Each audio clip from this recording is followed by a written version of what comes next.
অনেক পরিচিত একটা কথা আছে না, বা ফেমাস একটা কথা আছে না, স্বপ্ন যখন দেখবেন অনেক বড় স্বপ্ন দেখবেন, ছোট স্বপ্ন দেখার দরকার নেই।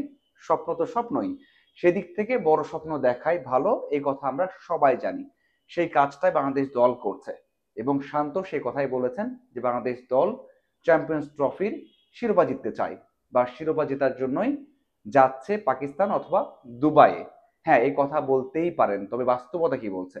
বাংলাদেশ দল সাম্প্রতিক সময়ে ওয়ানডে কেমন খেলছে, সেই সব যদি একটু বিচার বিশ্লেষণ করেন তাহলে হয়তোবা বাস্তবতার সামনে আসবে। এই যে যাত্রাটা, এটা অনেক বেশি কঠিন মনে হবে।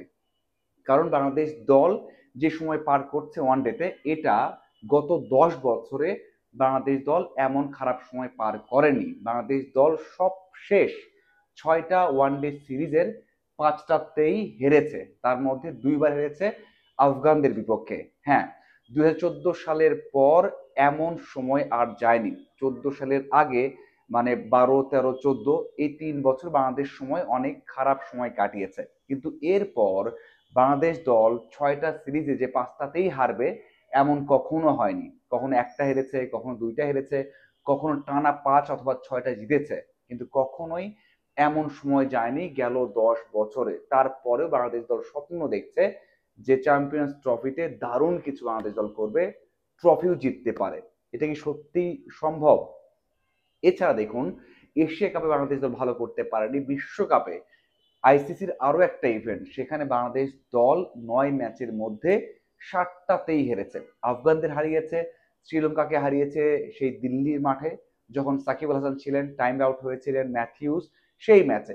এরপর আবারও বাংলাদেশ দল ছন্দ হারিয়েছে। তার মানে সব শেষ 26 ম্যাচে বাংলাদেশ দল জিতেছে মাত্র 7টা, 19টা ম্যাচই হেরেছে। মানে এইরকম অবস্থা বাংলাদেশের এর আগে খুবই কম সময় গেছে। 14 সালের পর তো এমন সময় যায়নি। তার মানে বাংলাদেশ দল ইতিহাসের অন্যতম একটা বাজে সময় পার করছেন। আর এমন সময় শান্ত বললেন, বা দল থেকে বলা হচ্ছে যে তারা ট্রফি জয়ের জন্য যাচ্ছে চ্যাম্পিয়ন্স ট্রফি খেলতে। হ্যাঁ, এটা হয়তো বা না বললে সেটাও নিউজ হতো, যে বাংলাদেশ দল কোনো লক্ষ্য ছাড়াই খেলতে যাচ্ছে, যে একেবারে লক্ষ্যহীন, যে বাংলাদেশ দল সেমির আশা করে না বা ফাইনালে আশা করে না, সেভাবে খেলতে যাচ্ছে। হ্যাঁ, সেটাও সমালোচনা হতো। কিন্তু আমার মনে হয় বাংলাদেশ দল এবার, ওই যে রিকি পন্টিং বলেছেন যে খুবই স্ট্রাগল করবেন, খুব ভুগবেন, এবং 8 নম্বর দলও হতে পারে, সেটা একেবারে অযৌক্তিক বলেননি। সাম্প্রতিক পারফরমেন্স থেকে হয়তো বললামই। এখন আসা যাক যে বাংলাদেশ দল যাদের এগেনস্টে খেলবে তারা কেমন খেলছেন। দেখুন, বাংলাদেশ দল বিপিএল খেলেছে, ডিসেম্বরে ওডিআই ম্যাচ খেলেছে, তার আগে খেলেছে নভেম্বরে, এবং তার আগে বাংলাদেশ দল মার্চে টুর্নামেন্টে বা সিরিজে শ্রীলঙ্কাকে হারিয়েছে।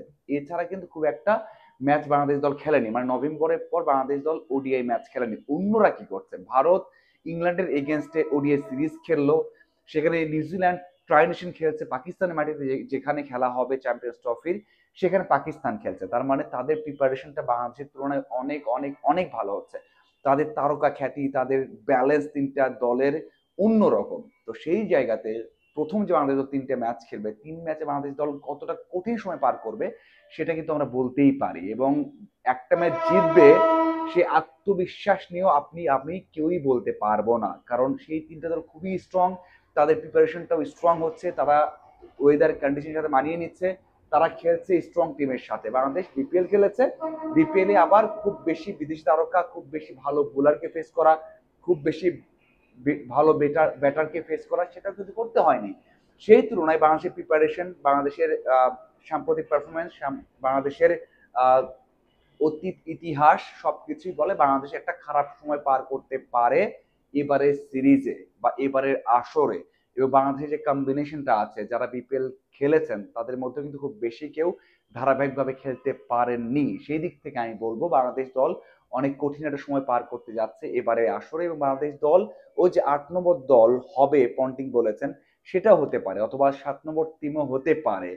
কিন্তু বাংলাদেশ দল যে শিরোপা জিতবে অথবা সেমি খেলবে, সেই বিশ্বাস আমি করি না, বা সেই আশাটা আমি দেখি না। আপনার কি মনে হয়? আপনি কি আশা দেখেন? অবশ্যই কমেন্ট করে জানাবেন। ধন্যবাদ সবাইকে সাথে থাকার জন্য। আশা করি আরো আপডেটিং বিশ্লেষণ নিয়ে হাজির হয়ে যাব, সাথেই থাকবেন। ধন্যবাদ।